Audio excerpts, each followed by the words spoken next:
Supreme court के सामने गैर सरकारी संगठन एनवायरनिक्स ट्रस्ट पर बड़ा आरोप लगाया है। सरकार ने अदालत को बताया कि इस एनजीओ ने भारत में विकास की गति को रोकने के लिए विदेशी फंडिंग का इस्तेमाल किया है।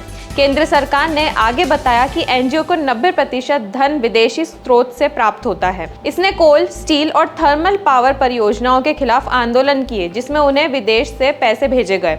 हमारी आज की रिपोर्ट भी इसी विषय पर है। चलिए आपको बताते हैं क्या है यह पूरा मामला।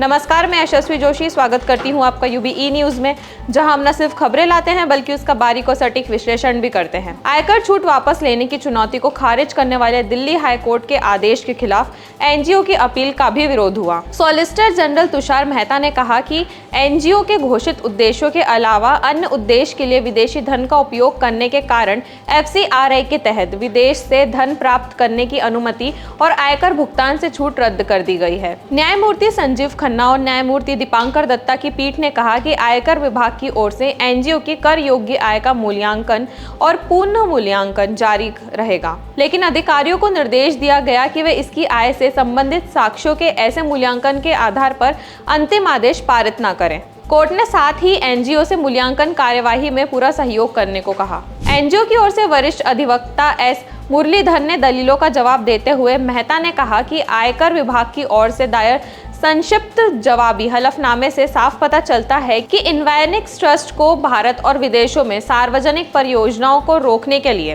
विदेशी संस्थाओं की ओर से वित्त पोषित किया जाता है।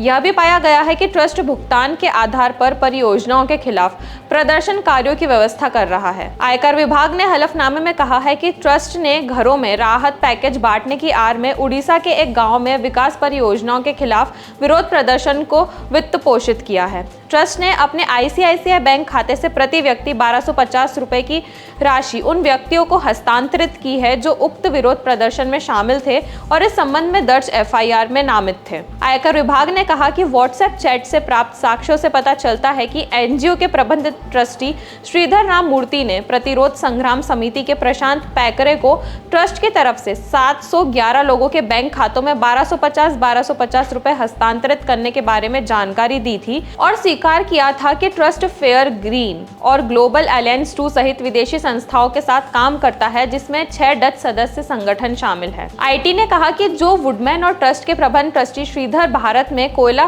संयंत्रों के खिलाफ साजिश रचने और कुछ विदेशी नागरिकों और संस्थाओं की मदद से इन परियोजनाओं को नुकसान पहुंचाने की योजना बनाने में शामिल थे। इसमें कहा गया है कि ट्रस्ट यूरोपीय जलवायु परिवर्तन के साथ मिलकर भारत में थर्मल पावर प्रोजेक्ट का विरोध कर रहा है। मेहता ने कहा कि 2022 में एनवायरनिक्स ट्रस्ट के साथ साथ centre for policy research, Oxfam India, legal initiative for forest and environment and care India solution for sustainable development जैसे अन्य ट्रस्टों के खिलाफ एक सर्वेक्षण किया गया था। इन संगठनों के एक दूसरे के साथ घनिष्ठ संबंध है और उनके मुख्य व्यक्ति आपस में जुड़े हुए हैं। ये एनजीओ प्रत्यक्ष अप्रत्यक्ष रूप से अपने घोषित उद्देश्यों से परे आंदोलन या मुकदमेबाजी में शामिल है। तो यह थी हमारी आज की खास रिपोर्ट और आपको हमारे कार्यक्रम कैसा लगा, अपने विचार हमसे जरूर साझा करें। वीडियो पसंद आए तो इसे लाइक और शेयर करें, साथ ही चैनल को सब्सक्राइब जरूर करें। यूबीई न्यूज आपके लिए लाता रहेगा देश विदेश से जुड़ी ऐसी ही खबरें। तब तक के लिए धन्यवाद।